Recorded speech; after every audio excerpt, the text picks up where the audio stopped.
দেখবেন যে ডক্টর ইউনূস আসছে এখন আমাদেরকে, আমাদের তরুণদেরকে উন্নয়নের স্বপ্ন দেখাচ্ছেন, বড় হওয়ার সাহস দিচ্ছেন ইনশাআল্লাহ। কি ড্রোন আবিষ্কার, কি অ্যাটম বোম নির্মাণ, কি ন্যানো প্রযুক্তি, আমরা দেখবো গোটা বাংলাদেশ সারা বিশ্বের লিড দিচ্ছে ইনশাআল্লাহ। সেই ব্রেইনে বাংলাদেশে আছে। মার্কিন মূল্যকে এক বাংলাদেশি বিজ্ঞানী তিনি ক্লাস নেন, মাসে বেতন তার 2 কোটি। নাসা বিজ্ঞানীর অনেকজন আছে বাঙালি, আমাদের বাংলাদেশি। আমেরিকার ক্ষেপণাস্ত্রের ডিজাইন তৈরিকারী বাংলাদেশি। সারা বিশ্ব থেকে যদি বাংলাদেশ তার সন্তানদেরকে আনে, বাংলাদেশ এক রাতেই পরাশক্তিতে পরিণত হবে। এইরকম মেধা বাংলাদেশে আছে আলহামদুলিল্লাহ। বাংলাদেশের দিকে এই জন্যই সারা বিশ্বের দৃষ্টি পড়েছে, এমনি পড়ে নাই। প্রিয় ভাইয়েরা, তো এখন আমাদের ঐক্যবদ্ধ হওয়া চাই। আমাদের কি হওয়া চাই? ঐক্যবদ্ধ হওয়া চাই। গোটা বাংলাদেশ একটা শীষে ঢালা প্রাচীরের মতো হব। গোটা বাংলাদেশ ডক্টর ইউনূসের নেতৃত্বে আমরা ঐক্যবদ্ধ। ডক্টর ইউনূস 4-5 বছর ক্ষমতায় থাকবেন ইনশাআল্লাহ। এর আগে আমরা আর কোনো নির্বাচন শুনতেও চাই না, দেখতেও চাই না। 40টা বছর তো হাদিস পড়ালাম, 40 বছর মাহফিলে বক্তৃতা করলাম, 25 বছর মিডিয়ায়, বিভিন্ন ইলেকট্রনিক মিডিয়ায় পুরো দমে ইসলামিক বক্তৃতা করলাম, এবং বিভিন্ন সেমিনার, সিম্পোজিয়াম সহ এই দীর্ঘ জীবনে এগুলো করতে করতে এখন লাস্টে এসে অভিজ্ঞতা বেড়েছে না কমে গেছে? সেজন্য দুনিয়া এখন আপনাদের, দুনিয়া এখন ছাত্রদের। আফগানিস্তান ছাত্ররা চালায়, তালেবান মানে ছাত্র, তালেবান মানে কি ছাত্র। আফগানিস্তান ছাত্ররা চালায়, বাংলাদেশও ছাত্ররা চালায়। আল্লাহ তাআলা ছাত্রদেরকে পছন্দ করেছেন, ছাত্রদেরকে পছন্দ করেছেন। তারা নতুন প্রজন্ম, নতুন পৃথিবী তারা গড়বে। আল ইসলাম ইয়ালু ওয়ালা ইউলা, ইসলাম সবার ঊর্ধ্বে থাকে, ইসলামের ঊর্ধ্বে কোনো কিছু থাকে না। তবে বিজয়টা হবে ইসলামের। কার? যদি আপনি যেটা করছেন সেটা যদি খাঁটি ইসলাম হয়, সেটা কি হবে? বিজয়ী হবে। দাঁড়িয়ে রাখা কি ইসলাম নাকি ইসলাম না? আজকে যখন দেখি ক্রিকেট খেলোয়াড়রাও দাঁড়িয়ে রাখছে, ফুটবলার, তাদের মুখেও দাড়ি, ঠিক না? অধিকাংশ বিশ্বে যারা আজকে নেতৃত্ব দেয়, সাংস্কৃতিক কর্মী, বিজ্ঞানী এবং আমাদের তরুণ সমাজ গণহারে এখন দাঁড়িয়ে রাখছে, ঠিক না? এক সময় দাঁড়িয়ে রাখলেই তার উপরে দুনিয়ার যত অপবাদ, মৌলবাদ, যত টেরোরিজম, জঙ্গি, হাবি জাবি, মানে ব্যাকডেটেড সমস্ত অপবাদের বোঝা কাঁড়ি কাঁড়ি অপবাদ তার উপরে বর্তাতো, ঠিক না? এখন কি সেটা আছে? এখন দাঁড়ি বিজয়ী হয়েছে। কি বিজয়ী হয়েছে? কি বিজয়ী হয়েছে? কেন? কারণ দাঁড়ি ইসলাম। দাঁড়ি কি ইসলাম, দাঁড়ি ইসলামের সত্য, সত্য একটা বিধান। قال يا ابن أم لا تأخذ بلحيتي। মুসা আলাইহিস সালাম যখন দেখলেন যে গরুর বাছুর পূজা করছে, হারুন তুমি কি করছিলা? মুসা আলাইহিস সালামের রাগ ক্ষোভ দেখে হারুন আলাইহিস সালাম বলছেন লা তাখুজ বিলিহিয়াতি, আপনি আমার দাড়ি চেপে ধরেন না। তাহলে বুঝে গেল হারুন আলাইহিস সালামের কি ছিল? দাড়ি ছিল। ফেরাউনেরও দাড়ি ছিল, ফেরাউনের দাড়ি ছিল। আবু জাহেলেরও কি ছিল? দাড়ি ছিল। তো সর্বপ্রথম এই দেশে দাড়ি কাটা শিখিয়েছে ইংরেজরা। কারা? ইংরেজরা। 1945 সালের দিকে একজন মহিলা গ্রাম বাংলা থেকে ঢাকায় ঢুকলেন। ওনার জীবনে উনি দাড়ি কাটা কোনো পুরুষ দেখেন নাই। ঢাকায় ঢোকার পরে উনি দাড়ি কাটা একজন পুরুষ দেখে প্রশ্ন করলেন, এটা কি মানুষ? দেখতে তো পুরুষ বলে মনে হচ্ছে, কিন্তু দাড়ি নেই। এক সময় সবাই গণহারে দাড়ি রাখতো, কিন্তু আরেক সময় দাড়িটা চরমভাবে কলঙ্কিত হয়েছে ইংরেজদের কারণে, আবার সেই দাড়ি বিজয়ী হয়েছে। এখন দাড়ি একটা ফ্যাশনও, ঠিক না? এখন দাড়ি না রাখলে এটা খারাপ লাগে, দাড়ি রাখলে ভালো লাগে। তাহলে যেটা ইসলাম সেটা বিজয়ী হচ্ছে কিনা? উলঙ্গপনা তো সমাজে আছে, আমরা জানি, কিন্তু কম্পেয়ার করলে আমার মনে হয় বোরকা বিজয়ী হয়েছে, ঠিক না? আমাদের সমাজে বোরকার সংখ্যাটা কি কমেছে না বেড়েছে? ওয়ান্তুমুল আ'লাউনা ইন কুনতুম মুমিনিন, তোমরা উপরে থাকবা যদি তোমাদের ভেতরে ঈমান থাকে। যদি কি থাকে? ঈমান থাকে। প্রিয় ভাইয়েরা, ঈমানের সাথে কেউ পারে না, ঈমানের সাথে কেউ বিজয়ী হতে পারে না। যেটা ঈমান এটা বিজয়ী হবে। এখন আল্লাহু আকবার স্লোগান বিজয়ী হবে। জয় বাংলা পরাস্ত হয়েছে কিনা? আল্লাহু আকবার বিজয় হয়েছে কিনা? আল্লাহু আকবার। তাইলে আপনারা ইসলামের বিজয় টের পাচ্ছেন তো? টের পাচ্ছেন না? ইসলামের বিজয় বাংলাদেশে হয়ে গেছে, আলহামদুলিল্লাহ। বাংলাদেশে ইসলামী মুসলিম যুক্তরাষ্ট্র বাংলাদেশে সূচনা হয়ে গেছে। ডক্টর ইউনূস এমন একটা মানুষ আল্লাহ বাংলাদেশকে দিলেন, সারা পৃথিবীর প্রেসিডেন্টের উনি স্যার। তুরস্কের প্রেসিডেন্টের মতো এরকম সুলতানে তুর্কি, উনি ওনাকে স্যার বলেন। মানে একটা মুসলিম যুক্তরাষ্ট্র তৈরি হলে যে একজন সুলতান সেখানে আসবে, সেই রকম একটা সুলতানি হাবভাব, সুলতানি একটা বিশ্বব্যাপী গ্লোবাল সেলিব্রিটি হওয়ার এই ভাবগুলি, এই দৃশ্যগুলি আমরা ডক্টর ইউনূস সাহেবের মধ্যে দেখতে পাচ্ছি কিনা? তাহলে বাংলাদেশে 2024-এর 5ই আগস্ট আসলে মুসলিম যুক্তরাষ্ট্র তৈরি হওয়ার একটা রহমত নাজিল হয়েছে। ফিলিস্তিনকে রক্ষা করার 2/3 দায়িত্ব বাংলাদেশের উপরে। কোন দেশের উপরে? এটা আমরা জানি। আমরা হলাম স্রষ্টার বাঁশি, তিনি যখন বাজান তখন বাজি। এই বাংলাদেশে বহু শাহজালাল আছে, বলে গেলাম, কোন গৌর গোবিন্দের কোন চক্রান্ত সফল হবে না ইনশাআল্লাহ। বহু শাহজালাল আছে, ডিফেন্ডার আছে, ডিফেন্স। এই দেশের সরকার, তোমরা মুসলিম যুক্তরাষ্ট্র তৈরি করো, ঘোষণা দাও। মুসলিম এক রাষ্ট্রের উপরে হামলা হলে 57 রাষ্ট্রের উপরে হামলা বলে এটা ধরা হবে, এবং 57 দেশের সৈন্য দিয়ে তার জবাব দেওয়া হবে ইনশাআল্লাহ। এবং বাংলাদেশ থেকে এটা সূচনা হয়েছে, মুসলিম বিশ্বায়নের সূচনা। আল্লাহ তাআলা বাংলাদেশকে কেন চুজ করেছেন?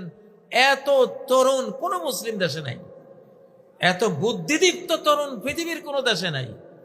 দুনিয়া বুঝে 2 কোটির মতো মানুষ সারা বিশ্বে ছড়ানো, গোটা পৃথিবীটাই যেন বাংলাদেশের হাতের মুঠে এখন। এই জন্যই সারা বিশ্ব নেতারা এখন বাংলাদেশ মুখী।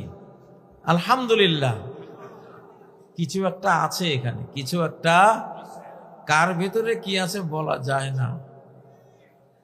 এখন এটা বাংলাদেশের ব্যাপারে খাটে, বাংলাদেশের ভিতরে যে কি আছে এটা এখন বলা যায় না। এখানে বিশাল একটা কিছু আছে, আলহামদুলিল্লাহ। গাজওয়াতুল হিন্দের রণক্ষেত্র তো এই বাংলাদেশ।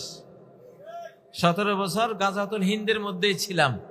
এখনো হিন্দুস্তান বসে বসে 24 ঘন্টা আমাদের বিরুদ্ধে মিডিয়া যুদ্ধ চলছে কিনা? এটা গাজওয়াতুল হিন্দের প্রপাগান্ডা পার্ট, এটা চলছে। চক্রান্ত যুদ্ধ চলছে কিনা? চলছে। এটা এখনো আবার কামব্যাক, আবার ফিরে আসতেছে ফ্যাসিবাদ। এইসব ভুয়া কথার একেবারে চতুর্দিকে প্রচার চলছে কিনা? চলছে। তো আমরা তো ইনশাআল্লাহ হিন্দুস্তান বিরোধী যুদ্ধের গাজী যুদ্ধ আমরা চাপিয়ে দিচ্ছি না, তারা চাপিয়ে দিচ্ছে আমাদের উপরে, ঠিক নয় কি? ফিলিস্তিন আর বাংলাদেশ একই হিসাব, দুইটা রাষ্ট্রের অবস্থা একরকম। ফিলিস্তিনে একটা সন্তান জন্ম হলে ফিলিস্তিনের কোনো রাষ্ট্রীয় ক্ষমতা বা কোনো শক্তিশালী দল হলে ইসরায়েল মনে করে আমার জন্য থ্রেট, আমার জন্য এটা হুমকি।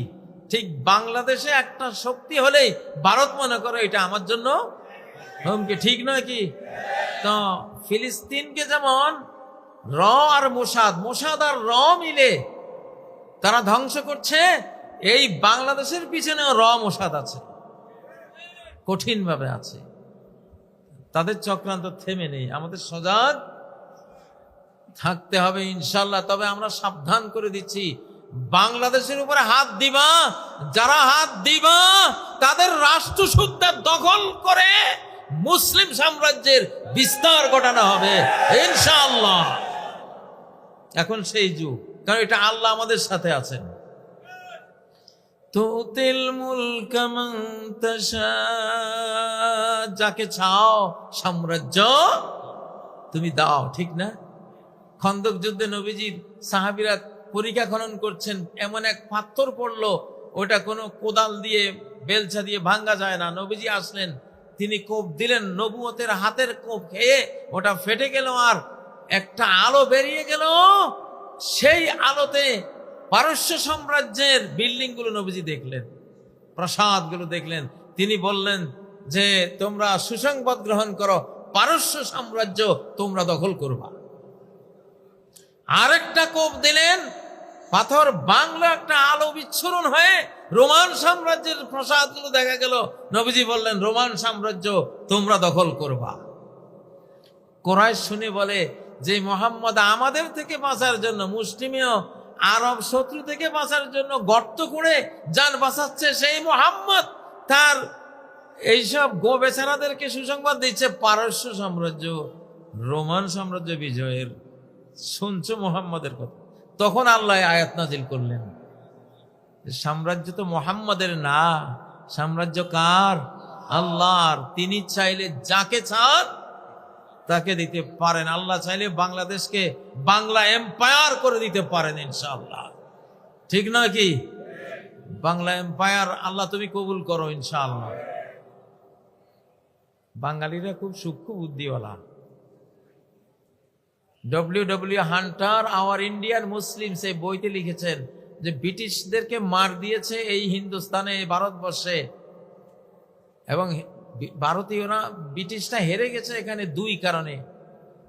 একটা হলো বাঙালির সূক্ষ্ম বুদ্ধি, আর এই সূক্ষ্ম বুদ্ধি বাঙালিরা দিয়েছে পাঠানদেরকে, পাঠানরা দিয়েছে গায়ের জোর, এরা দিয়েছে বুদ্ধি, ওরা দিয়েছে কি গায়ে জোর। দুইটার সমন্বয় হওয়াতে আমরা হেরে গেছি, ব্রিটিশরা লিখেছে। তো বাংলাদেশের মানুষের সূক্ষ্ম বুদ্ধি মাশাআল্লাহ। ছোট্ট ছোট্ট শিশুরা আরব শিশুদেরকে হারিয়ে আল কোরআনের প্রতিযোগিতা ফার্স্ট হয়ে আসে, ছোটখাটো বিষয় না। কোরআন প্রতিযোগিতায় যে জাতি ফার্স্ট হয়, সর্ব বিষয়ে তারা ফার্স্ট হওয়ার ক্ষমতা রাখে, সর্ব বিষয় ইনশাআল্লাহ। দেখবেন যে ডক্টর ইউনূস আসছে এখন আমাদেরকে, আমাদের তরুণদেরকে উন্নয়নের স্বপ্ন দেখাচ্ছেন, বড় হওয়ার সাহস দিচ্ছেন ইনশাআল্লাহ। কি ড্রোন আবিষ্কার, কি অ্যাটম বোম নির্মাণ, কি ন্যানো প্রযুক্তি, আমরা দেখবো গোটা বাংলাদেশ সারা বিশ্বের লিড দিচ্ছে ইনশাআল্লাহ। সেই ব্রেইনে বাংলাদেশে আছে। মার্কিন মূল্যকে এক বাংলাদেশি বিজ্ঞানী, তিনি ক্লাস নেন, মাসে বেতন তার 2 কোটি। নাসা বিজ্ঞানীর অনেকজন আছে বাঙালি, আমাদের বাংলাদেশি। আমেরিকার ক্ষেপণাস্ত্রের ডিজাইন তৈরিকারী বাংলাদেশি। সারা বিশ্ব থেকে যদি বাংলাদেশ তার সন্তানদেরকে আনে, বাংলাদেশ এক রাতেই পরাশক্তিতে পরিণত হবে। এইরকম মেধা বাংলাদেশে আছে আলহামদুলিল্লাহ।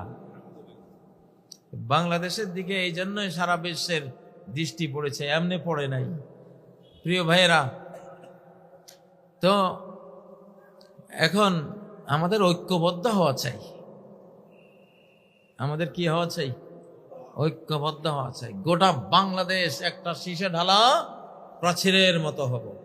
গোটা বাংলাদেশ ডক্টর ইউনূসের নেতৃত্বে আমরা ঐক্যবদ্ধ। ডক্টর ইউনূস 4-5 বছর ক্ষমতায় থাকবেন ইনশাআল্লাহ। এর আগে আমরা আর কোনো নির্বাচন শুনতেও চাই না, দেখতেও চাই না, কোনো দরকার নাই। আর আমি বললে বাকি না বললে বাকি, এটা চলে গেছে। 5ই আগস্ট এইসব দুর্নীতিবাজের নির্বাচন, এটা রহিত হয়ে গেছে, আকাশ থেকে রহিতকরণ হয়ে গেছে। এগুলি আর আসবে না ইনশাআল্লাহ। ওই যে কামব্যাক করবে, এটা হবে না। অনেকেই আবারও দুর্নীতি করার জন্য নির্বাচন জিকির করছেন, আবার মুখে জঙ্গিবাদের কথা বলছেন, জঙ্গিবাদের ভুয়া মার্কেটিং করতেছেন। 40 কোটি মানুষের 80 কোটি জুতা তোমাদের গালে মারবো ইনশাআল্লাহ। জঙ্গিবাদকে লাথি মারি আমরা। জঙ্গি তো তারা যারা মায়ের কোলে শিশুকে হত্যা করে বোমা মেরে, তারা জঙ্গিবাদী। যারা রিফিউজি, ইহুদিরা ফিলিস্তিনের রিফিউজি, তারা হিটলারের মার খেয়ে পৃথিবীর কোথাও কেউ জায়গা দেয় না।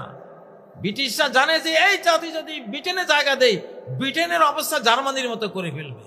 আমেরিকানরা জানে এদেরকে যদি আমেরিকা জায়গা দেয়, আমেরিকার অবস্থা হিটলারের জার্মানির মতো শেষ করে ফেলবে। তো এদেরকে ফেলবো কই? মুসলমানদের গায়ের উপরে ফেলবো। এগুলি মুসলমানগুলির যন্ত্রণা দেখ।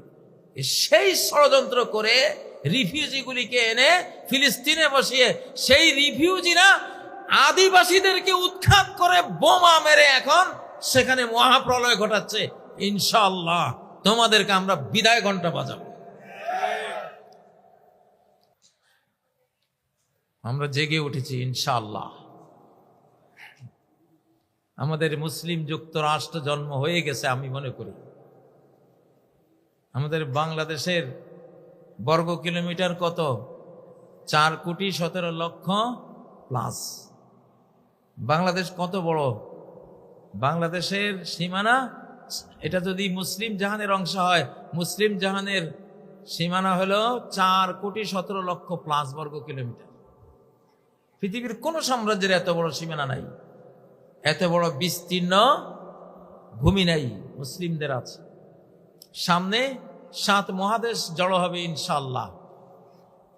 প্রিয় ভাইয়েরা, তবে এই মুসলিম যুক্তরাষ্ট্র তৈরি করবো আমরা ঈমান দিয়ে। কি দিয়ে? লা ইলাহা ইল্লাল্লাহ দিয়ে।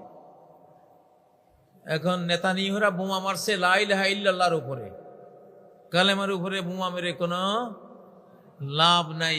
কালেমার পাওয়ার কত? 7 আসমান 7 জমিন। লাউ আন্নাস সামাওয়াতি সাব' ওয়াল আরদিনা সাব'a ফি কিফফা ওয়া আমিরাহুন্না গায়রি ফি কিফফা ওয়া লা ইলাহা ইল্লাল্লাহু ফি কিফফা লামালাত বিহিন্না লা ইলাহা ইল্লাল্লাহ।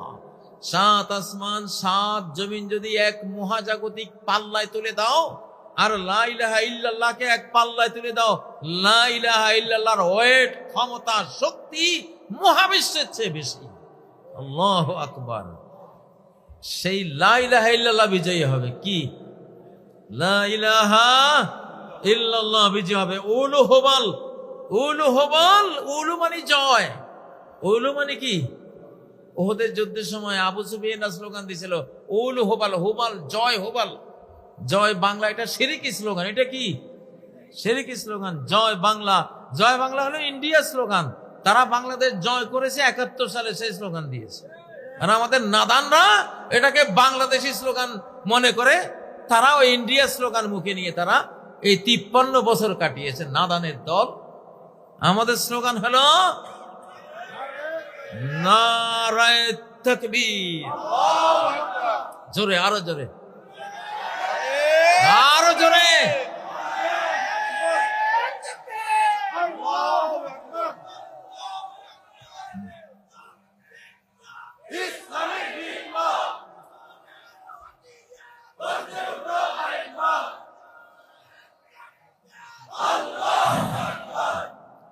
সুলতান সালাহউদ্দিন আইয়ুবী ক্রুশের যুদ্ধের সময় শেষ রাতে ঘুরতেন সৈন্য বেড়াকে, আনাচে কানাচে ঘুরতেন, যেখানে দেখতেন সৈনিকরা তাহাজ্জুদ পড়ছে, তেলাওয়াত করছে, আল্লাহর কাছে কাঁদছে, সুলতান সালাহউদ্দিন বলতেন মিনহা হুনা ইয়াতিন নাসর, এখান থেকে আমার বিজয় আসবে।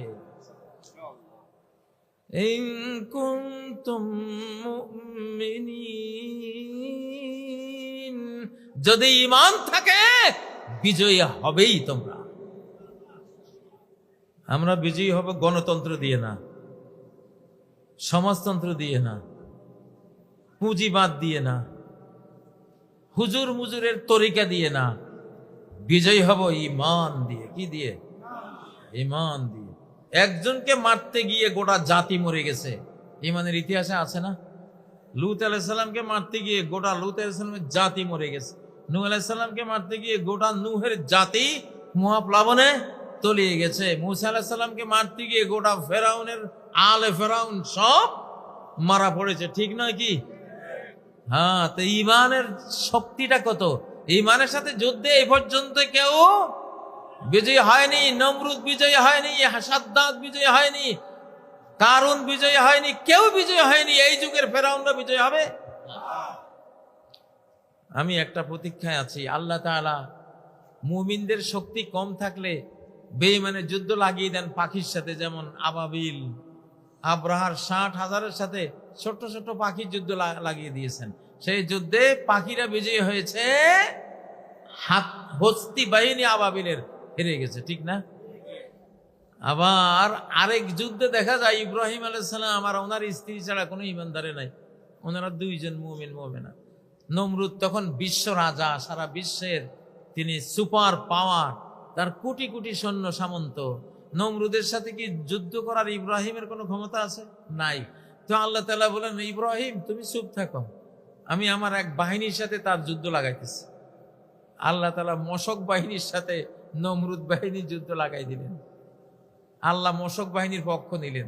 জয়ী হয়েছে কে? মশক বাহিনী জয়ী হয়েছে। এক পঙ্গু মশার আঘাতে নমরুদ নিজে খুন হয়েছে, আর মশক বাহিনী বিজয়ী হয়েছে। হযরত ইব্রাহিম আলাইহিস সালাম সেফ হয়ে গেছেন। ঠিক না? আরে বাবা, এই মহাবিশ্বের সবকিছু আল্লাহর বাহিনী, জুনদুল্লাহ। সবকিছু কি? জুনদুল্লাহ। সাগরগুলি আল্লাহর বাহিনী। সাগরগুলি কার বাহিনী? আল্লাহর বাহিনী। মুসা আলাইহিস সালামের সময় আল্লাহ বলেন, মুসা তুমি পার হয়ে যাও, আমি ফেরাউনের সাথে সাগরের যুদ্ধ লাগাচ্ছি। কারণ সাগরে তো আমার ফোর্স, আমার সোলজার, সাগরের সাথে লাগাইছে যুদ্ধ। পরিণতি কি? পরিণতি কি হয়েছে? হ্যাঁ, এখনো সাগরের সাথে যুদ্ধ হবে। আরে নেতানিয়াহু, তুই আর তোর মুরব্বির সাথে যুদ্ধ হবে সাগরের সাথে। কার সাথে? মহাসাগরের সাথে। এক এক সুনামি আসবে। 2004 সালের সুনামির গতি ছিল পার আওয়ার 900 কিলোমিটার। আল্লাহু আকবার। পানির গতি 900 কিলোমিটার। সেই পানির মধ্যে ট্রেন ভাসতেছে, ঢুকতে পারতেছে না, ডুবার সময় পাচ্ছে না, এমন গতি। লোহা লক্কর ভাসিয়ে নিয়ে যাচ্ছে, এমন গতি। সেই গতি দেয়ার মালিক আছেন না নাই? তোমরা আমাগরে জঙ্গি বলো, আর সাগরের জঙ্গি বলো না। মিয়ানমারে যে একটা নাড়া দিয়া 334টা অ্যাটম বোমার বিস্ফোরণ হয়েছে, ওরা বলে বিজ্ঞানীরা, যে মিয়ানমারকে যে নাড়াটা দিয়েছেন আল্লাহ তাআলা, এখানে তিনি 334 নিউক্লিয়ার বোমের বিস্ফোরণ ঘটাইছেন। তাহলে ভূমিকম্প তো জঙ্গি, এতগুলি বোমা মারছে, কেউ যে কিছু বলো না। ঠিক না বে? ঠিক। মানুষ হলো পৃথিবীর বস। এই বস যখন মূল মালিকের সাথে গন্ডগোল করে, আল্লাহ তাআলা শ্রমিক দিয়া বসের পিটান। ঠিক না বে? ঠিক। হ্যাঁ, তো শেষ জামানায় বিশাল বিশাল ঘটনা এখন আসতেছে। অ্যাস্টেরয়েড, একটা আকাশ থেকে পাথর পড়বে, হয়তো 150 কিলোমিটার লম্বা। এইটা হয়তো আটলান্টিক মহাসাগরে আল্লাহ মারবেন, এটা আছে, অনেক প্রেডিকশনে ভবিষ্যৎবাণীতে আছে। এটা আটলান্টিক মহাসাগরে মারলে এটার ধাক্কায় যে পারমাণবিক বিস্ফোরণ হবে, একটা মহাদেশ মানচিত্র থেকে মাটির নিচে চলে যাবে। সে মহাদেশ কোনটা আমি নাম নেব না। যেদিন আপনারা শুনবেন আর বিশ্বের সব ব্যবসায়ীরা কাঁদবে, যাহারে ওয়ার্ল্ড ট্রেড সেন্টার তো ওই মহাদেশে ছিল, সব ব্যাংক ব্যালেন্স যা রুজি রোজগার সব ওইখানে ছিল। মুলুকুল আরদ তব কি তানুহু আলাইহিম মুলুকুল আরদ প্রেডিকশনে আছে, সারা পৃথিবীর রাজা মহারাজারা কাঁদবে যে আমাদের সব গেছে। অপেক্ষায় আছি ইনশাআল্লাহ, সংবাদ একদিন শুনবো। যারে কেউ মারতে পারে না ওরে আল্লাহ মারে, যারে কেউ মারতে পারে না ওরে কে মারে? আল্লাহ মানে। তো সে আল্লাহর কোরআনে তো এগুলি আছে। বেশি তাকাব্বুর করিস না নেতানিয়াহু আর তোর মুরব্বীরা, বেশি তাকাব্বুর করিস না, অহংকার করিস না, ইগো দেখাস না। মারের ছোটে, আকাশের মারের ছোটে আমান্তু কইয়ে চিৎকার দিবি একসময় ইনশাআল্লাহ। ঠিক না বে ঠিক? আর যারা এখন আমাদের সাথে গন্ডগোল করে আমি জানি সব খ্রিস্টান ইসলাম কবুল করে ফেলবে ইনশাআল্লাহ। খ্রিস্টানরা একটু বুলা বলা ভালো টাইপের। ওই মিনাহলিল কিতাবে ইল্লা লা ইউমিনান্না, সমস্ত আহলুল কিতাব খ্রিস্টান বিশেষ করে সবাই ঈমান নিয়ে আসবে। ঈসা আলাইহিস সালাম যখন আসবেন ওই সময় পুরা খ্রিস্টান জাহান, আমেরিকা ইউরোপের সব খ্রিস্টানরা মুসলমান হয়ে যাবে।